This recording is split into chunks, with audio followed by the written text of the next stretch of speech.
Salut les amis, nous voici aujourd'hui pour parler d'un film. Comme j'ai dernièrement recommencé à lire Dune, je me suis dit, j'ai jamais vu le film Dune, donc pourquoi pas le regarder finalement pendant que je suis dans le délire, pendant que je me rappelle encore bien des livres, pendant que j'ai déjà téléchargé les musiques, donc comme ça j'aurais pas à le refaire. On est dans la période Dune, autant y rester pour regarder aussi le film.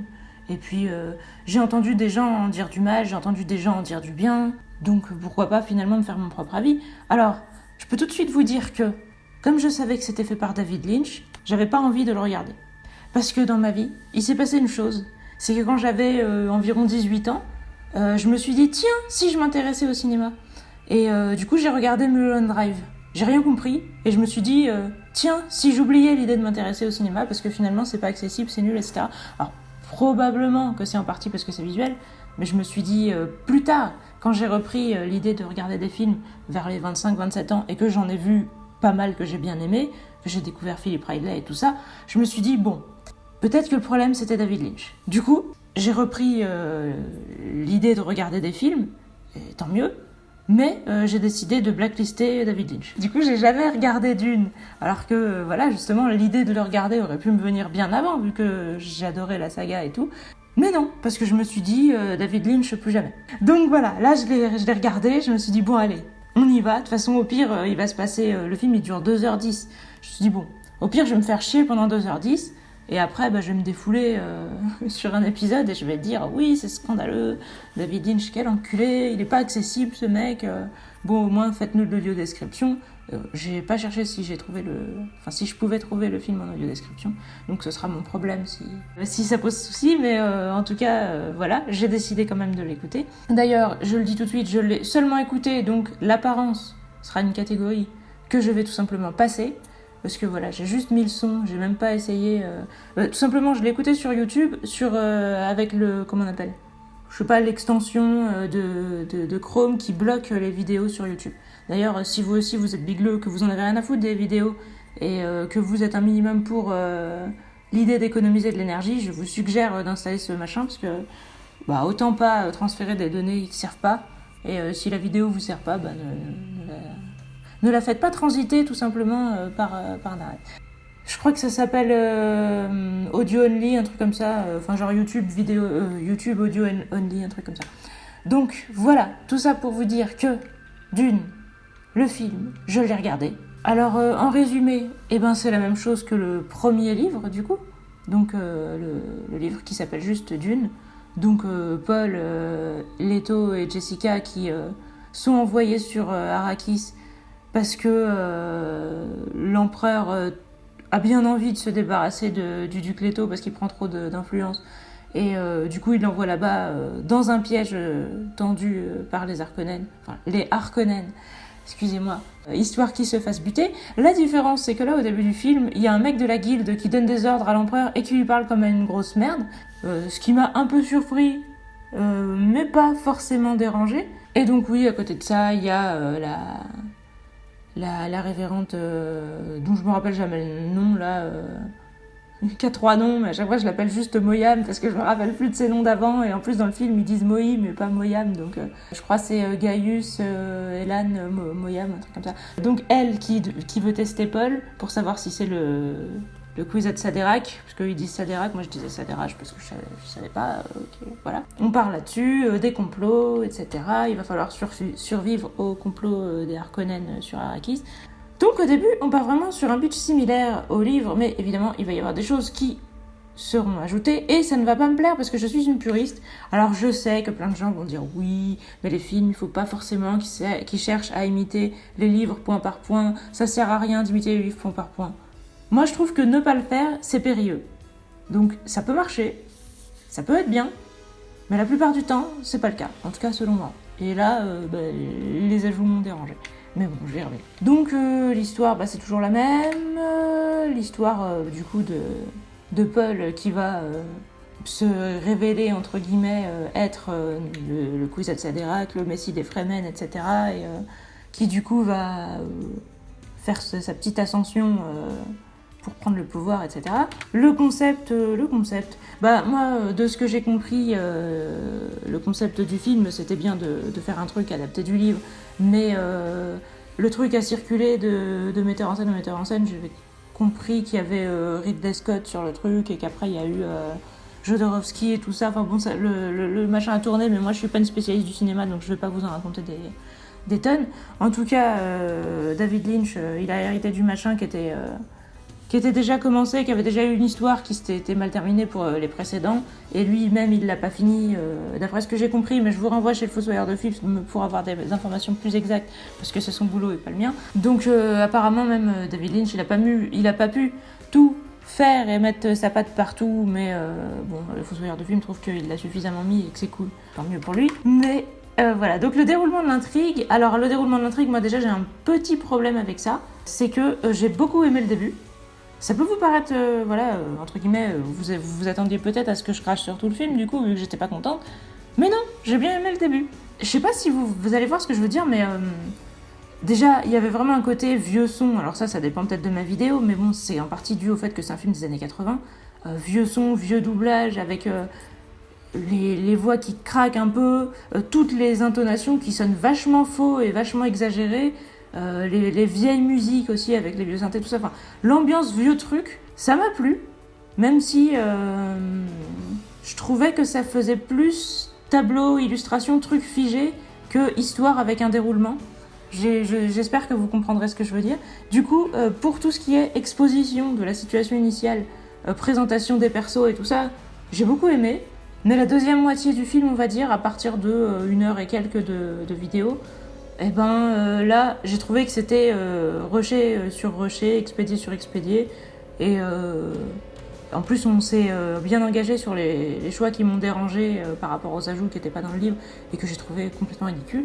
Alors après, on peut les trouver drôles, peut-être, mais bon, j'ai pas accroché, quoi.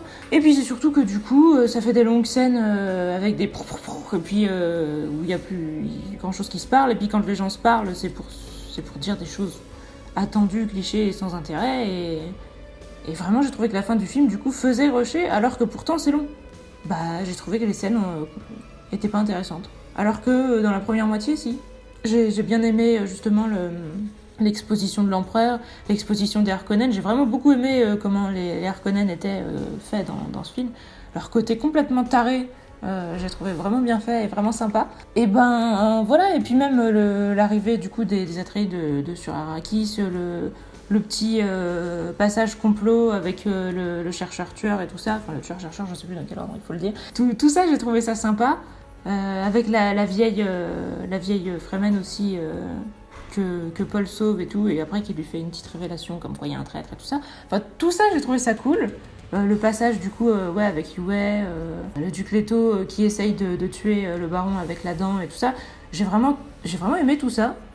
Alors vraiment la deuxième moitié, je me suis fait chier et j'ai rien ressenti du tout, à part de temps en temps j'ai rigolé parce que je trouvais ça ridicule, mais c'est tout. Donc c'est un petit peu triste. La fin, j'aurais pas grand chose à en dire, et puis si vous m'avez suivi, vous la connaissez par rapport au livre, mais bon, je vais quand même pas vous la spoiler pour l'instant, j'y reviendrai si j'ai envie, je sais pas si j'en aurai envie. Les personnages, alors c'est ce que je vous dis, c'est assez bizarre, parce que j'ai l'impression qu'on est proche de personne. Paul, on le voit constamment se poser des questions. Alors, une chose que j'ai adorée, c'est qu'on entend les persos penser, et que du coup, il y en a plusieurs qui ont leur espèce de petite litanie. Bon, il y a la litanie contre la peur, ça, voilà. Mais il y a, je crois que c'est Peter De Vries, qui fait une espèce de petite réplique qui répète aussi en boucle, avec son truc de le jus de Sappho, machin, enfin je me souviens plus trop ce qu'il dit, mais oui, c'est moi qui contrôle ma pensée, le Sappho arrive à ma pensée, machin. Enfin, il fait sa petite tirade et il la répète en boucle 2-3 fois. Je sais pas si c'est dans sa tête ou si c'est un truc qu'il dit, mais j'ai trouvé ça vachement sympa pour exposer un perso. Et il y a ça dans plusieurs situations, des persos qui disent des choses en boucle. Il y a eu aussi Liet Kynes qui a prié Je sais plus s'il a prié Shailud ou un truc, mais il s'est mis à prier genre dans leur nid. Et pareil, les autres lui font qu'est-ce que tu dis et il fait non rien. Je trouve ça complètement pas très réaliste, mais par contre j'aimais beaucoup cette manière justement de présenter les persos et leur background, parce que je vous disais sur Dune, ce qui était cool, c'est que les persos avaient vraiment des manières différentes de penser, de fonctionner, et même du vocabulaire différent et tout. Et du coup, le fait de les mettre comme ça, de nous les présenter chacun un peu dans leur petite boucle, que ce soit justement un mantra, une prière, une litanie, un machin, bah, j'ai trouvé ça vachement stylé. J'ai trouvé ça aussi cool de mettre Irulan en dialogue d'exposition qui nous raconte l'univers et tout. C'était cohérent avec le perso et avec les espèces de trucs de début de chapitre. Je sais pas comment on appelle ça, hein, mais...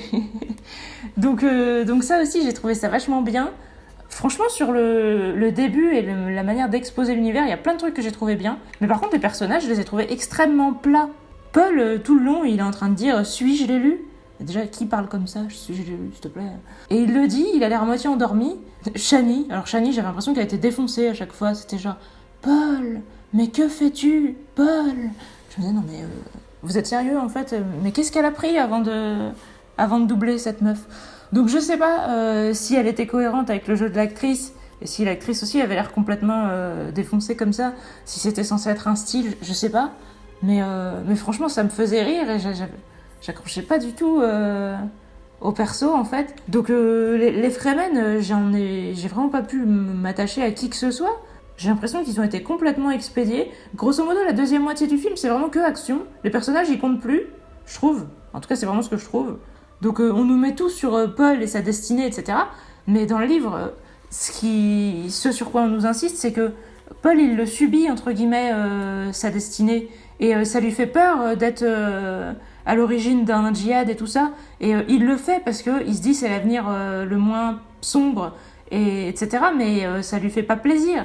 Alors que là, dans ce film, il est tout le temps en mode « Suis-je l'élu ? Vais-je y arriver ? Oui, je le fais, je suis fort et je vais défoncer l'empereur et je vais venger mon père, etc. » Ouais, enfin, t'as l'air vachement enthousiaste à l'idée de défoncer tout le monde.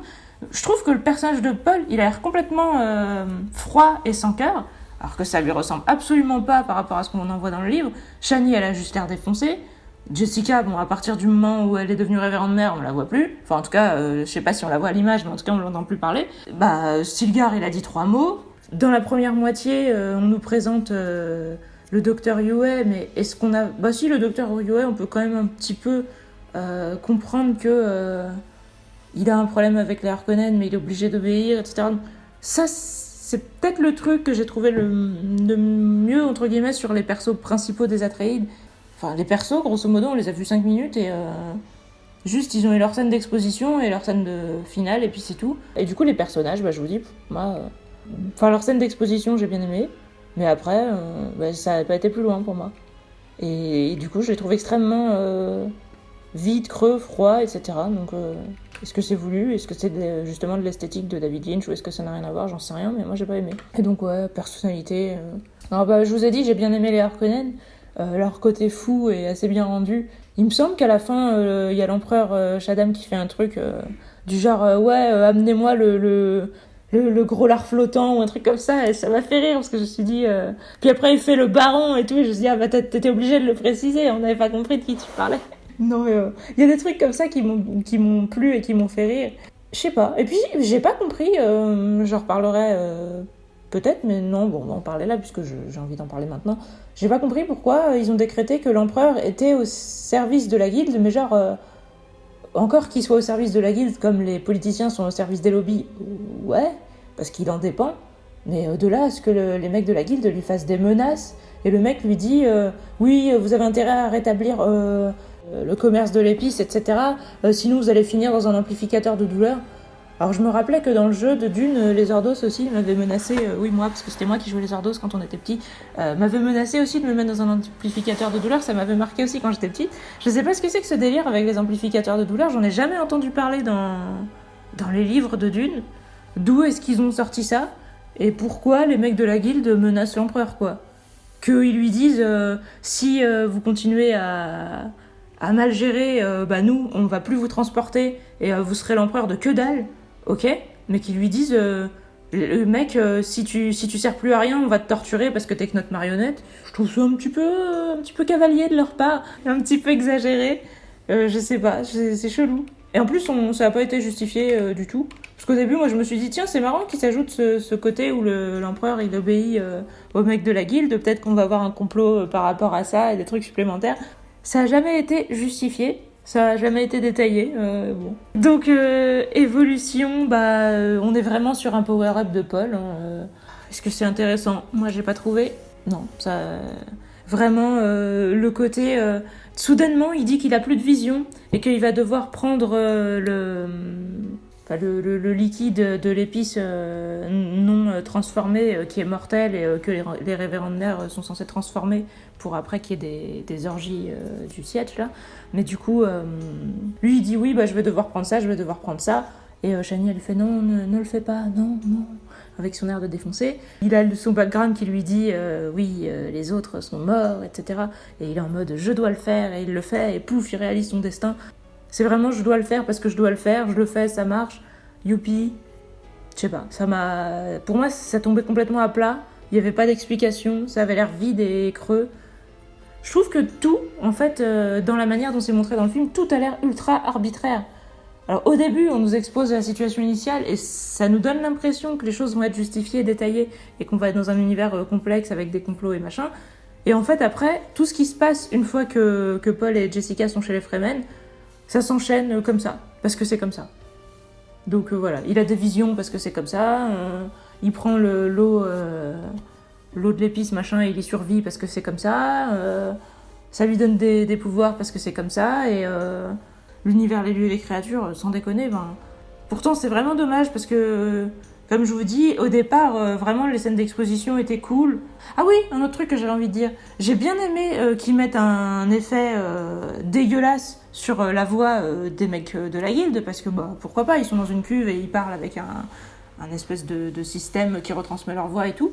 Et ça leur donne justement un côté inquiétant, dégueulasse et tout ça. D'ailleurs, je me suis demandé si... parce que quand j'étais petite, j'avais fait des cauchemars avec des voix à peu près comme ça. Dans ma tête, j'ai jamais vu d'une, mais ça se trouve, j'en ai vu un extrait par accident et ça m'a traumatisée et je m'en rappelle plus. Ou après, il y a peut-être eu ce même genre d'effet et ce même genre de voix sur autre chose. En tout cas, ça m'a interpellée.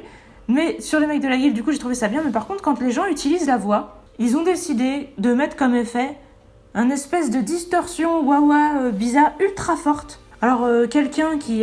mais je sais pas, genre Jessica, enfin une femme, va se mettre à parler en mode oui, machin, avec une voix complètement cassée, dégueulasse, avec plein de distorsions et tout ça. Mais pourquoi ? Je veux dire, c'est censé être envoûtant. Là, on a vraiment l'impression que vous essayez d'écrabouiller les gens avec votre voix, en fait. Enfin, c'est ultra agressif. Et puis aussi, c'est ultra disproportionné. Genre, vous preniez les gens peut-être pour des cons, vous pensiez qu'ils allaient pas vous rendre compte que les gens utilisaient la voix si c'était un effet trop subtil, je sais pas. Mais il suffisait de mettre un espèce d'écho chelou. Enfin, je veux dire, on est dans les années 80, des effets, il y en avait déjà pas mal en fait. Vous étiez pas obligé de mettre des effets aussi dégueulasses, exagérés, etc. Je trouve ça fou. Pour moi, réellement, la voix, dans ma tête, après, on parle de ma tête, donc je sais pas, je voyais ça un peu comme l'Imperium dans Harry Potter, un truc où c'est censé être agréable. Tu le fais comme une évidence parce que ça te manipule, parce que ça t'envoûte. Pas un truc où on te gueule fais ça et tu le fais parce que t'es écrabouillé par l'autorité de la personne. C'est pas comme ça que je le voyais. Donc encore une fois, quand ils utilisaient la voix, ça me faisait rigoler ou ça me faisait déconcentrer et sortir du propos. En plus, ils ont mis beaucoup trop d'effets. Quel intérêt d'en mettre autant ? Je vous dis, il y a à la fois une espèce de distorsion, une espèce de wah-wah. En plus, il y a un écho qui répète la même phrase 4 ou 5 fois d'affilée après que le perso l'ait dit. Une fois, ça aurait peut-être suffi. Des fois, ça dure super longtemps, l'écho. Je veux dire, ça fait brouhaha, quoi. Je comprends pas. Qu'est-ce que vous avez foutu ? Dans quel univers vous avez pensé que c'était un effet sonore agréable ou intéressant ou positif ?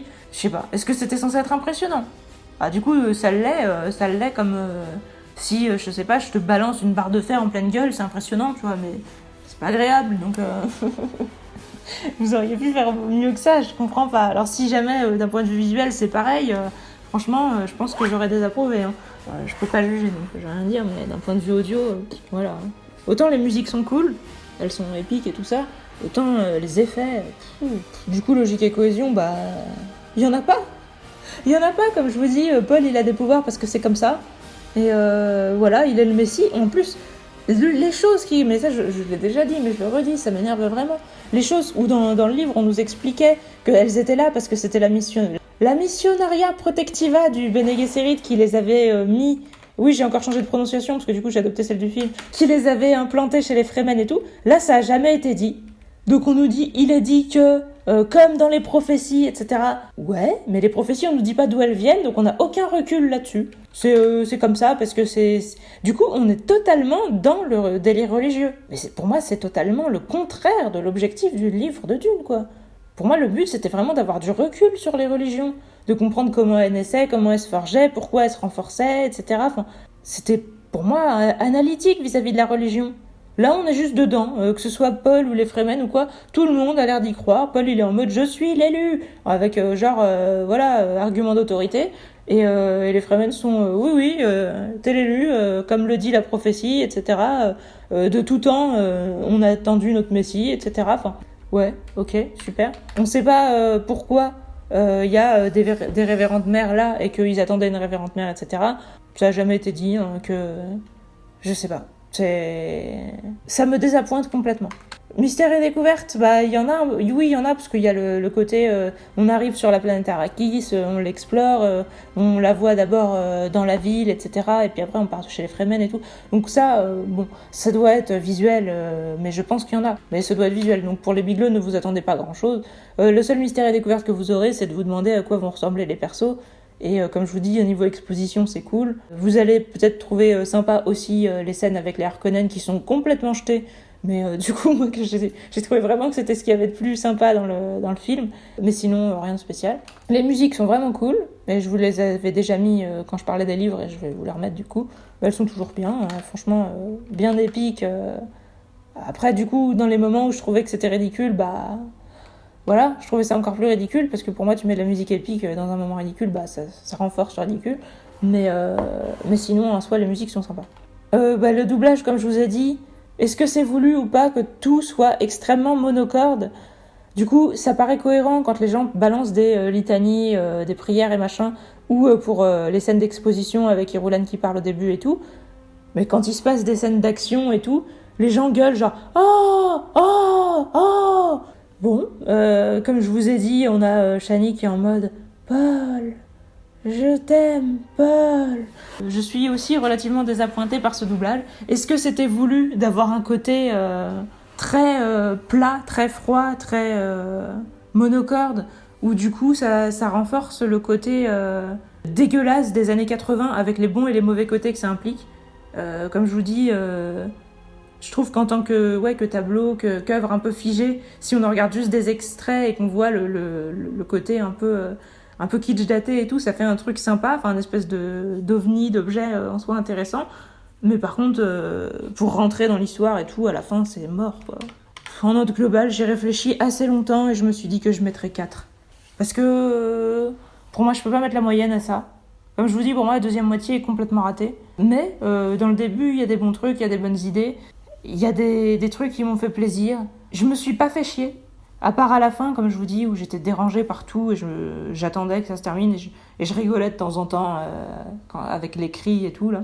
Voilà, comme j'étais mitigée, qu'il y a du bon et du mauvais, je me suis dit, bon, il y a peut-être la moitié de bien, la moitié de pas bien, donc on pourrait être à 5. Sauf que, comme je vous dis, je trouve que le fond du propos du livre, de ce qui est intéressant, est complètement perdu, et que les choses qu'ils ont ajoutées sont juste incohérentes et inintéressantes. Du coup, c'est pour ça que je suis en dessous de la moyenne. Mais j'irai pas plus bas, parce que il y a des côtés attachants, on va dire, à ce film. Donc voilà, mais j'ai pas envie de le revoir, et je le conseille pas plus que ça. Après... si vous êtes curieux et que vous aimez bien justement les esthétiques sonores ou quoi des années 80, jetez une oreille parce que ne serait-ce que pour vous demander vous aussi qu'est-ce qu'ils ont branlé avec la voix, c'est quand même intéressant. Et puis si vous voulez savoir quel genre de truc il y avait dans mes cauchemars aussi, vous pouvez aller écouter le mec de la guilde du début. Franchement, c'est assez horrible. Que ce soit le ton monocorde, l'effet sur la voix, tout, ça donne vraiment un côté très oppressant. Et je trouve ça intéressant. Moi, j'aime bien les trucs qui font peur, donc...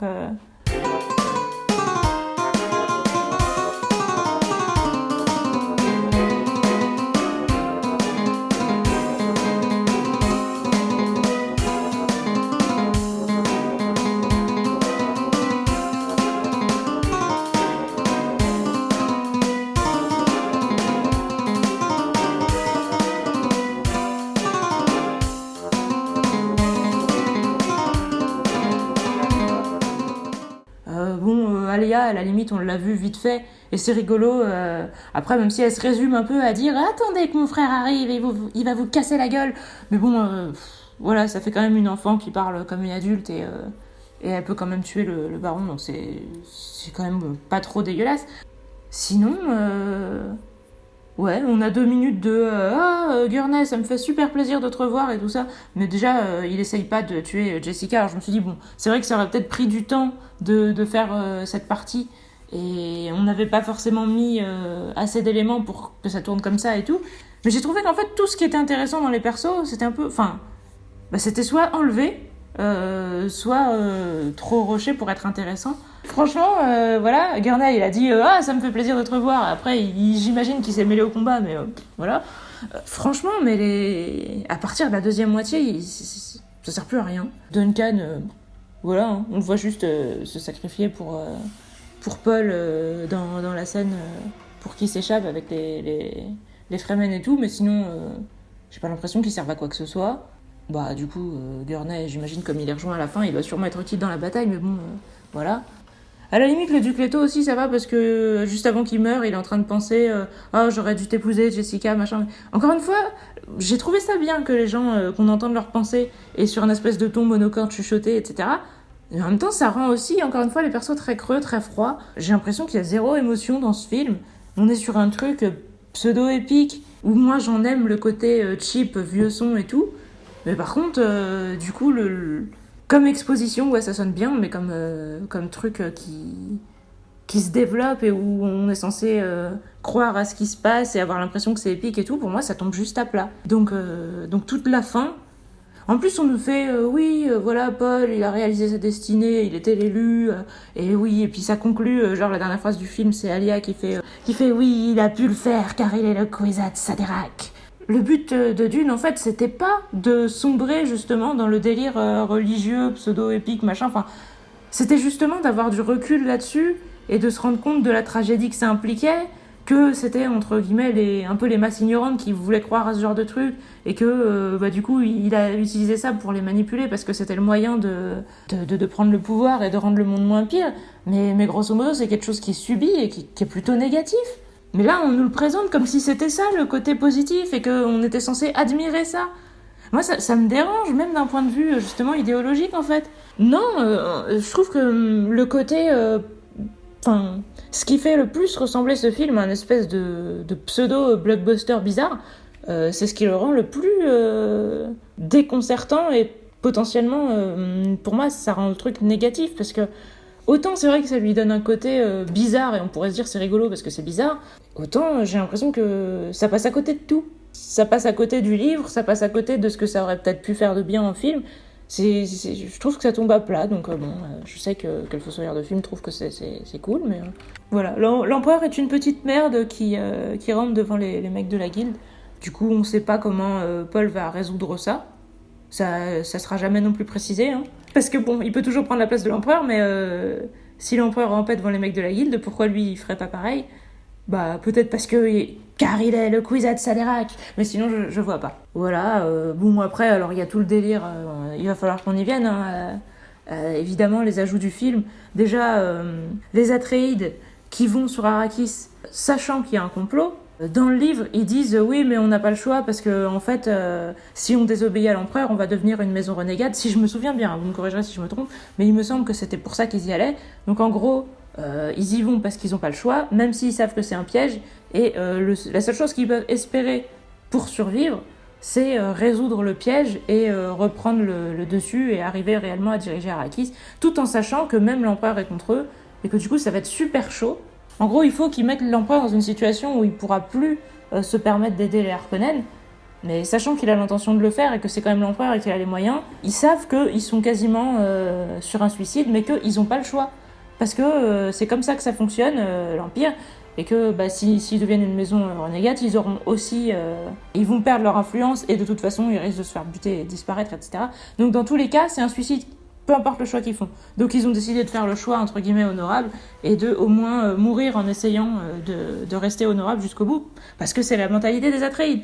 Même s'ils auraient eu potentiellement plus de chances de survie en devenant une maison renégate, mais que du coup, ils auraient renoncé à leur honneur, quoi. Donc ça, c'est ce qui se passe dans le livre, si je me souviens bien.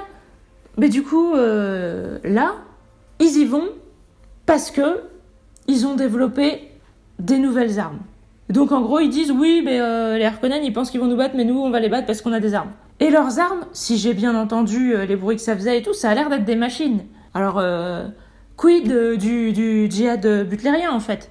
Je croyais qu'on n'avait plus le droit de faire des machines. Typiquement, les Atreides, je pense pas que ce soit des gens qui soient dans du genre à s'en foutre. Ils sont tellement justement sur l'honneur et tout ça, je trouve que ça leur ressemble pas, en fait, de s'en foutre et de fabriquer des machines. Donc après, peut-être que je me trompe et que c'était pas des machines, parce que bon, ça a pas été très détaillé, ce truc. Après, ils appellent ça les modules étranges. Et apparemment, ça permet à Paul, Jessica et après aux Fremen, je ne sais trop comment, de tuer des gens et de détruire des trucs à la voix, donc comme ça par commande vocale.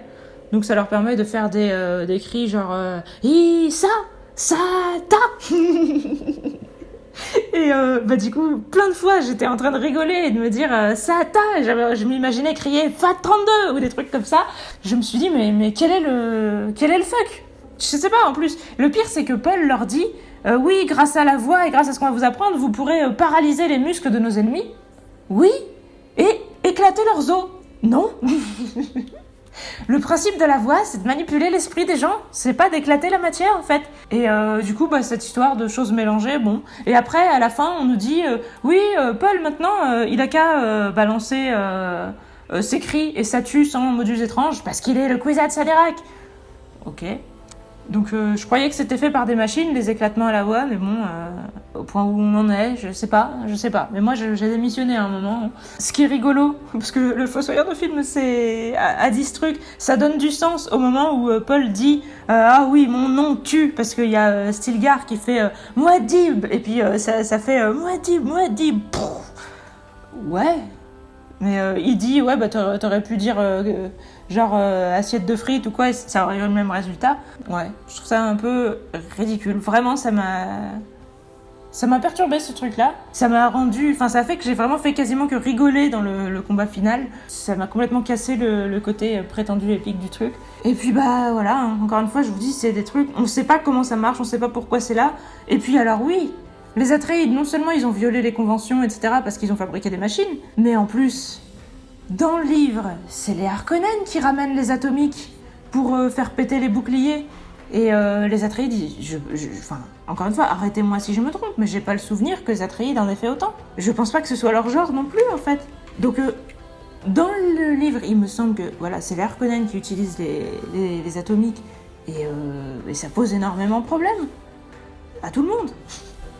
Là, c'est les Atreides qui utilisent les atomiques pour faire péter les boucliers de l'empereur pour aller l'attaquer. Mais d'où les Atreides, ils utilisent les atomiques? C'est genre, les Atreides, c'est des sales races dans ce film. Enfin, ils ont aucun scrupule, en fait, ils bafouent toutes les lois, mais ils ont plus d'honneur, ça se finit.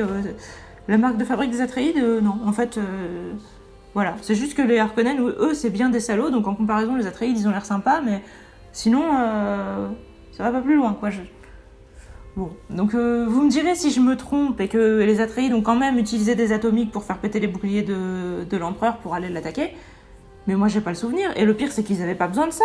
Ils avaient les verres et ils s'attendaient pas du tout à ce qu'il y ait des tonnes de Fremen qui étaient planqués au sud, là où les mecs de la Guilde avaient décidé de fermer les yeux et de pas transférer les images et tout ça. Et donc les Fremen sont arrivés dans le livre, il me semble, sur des verres et tout ça, en mode on attaque avec des verres. En quoi ils avaient besoin des atomiques? Si vous avez besoin d'un truc épique, il y en avait déjà un de base. Qu'est-ce que c'est? C'était juste pour mettre des explosions? Je sais pas. Franchement, j'ai pas compris. Et ça m'a vraiment dérangé. Voilà. Sur ce, n'hésitez pas à me dire ce que vous pensez, sauf si c'est de la merde. Et moi, je vous dis à la prochaine.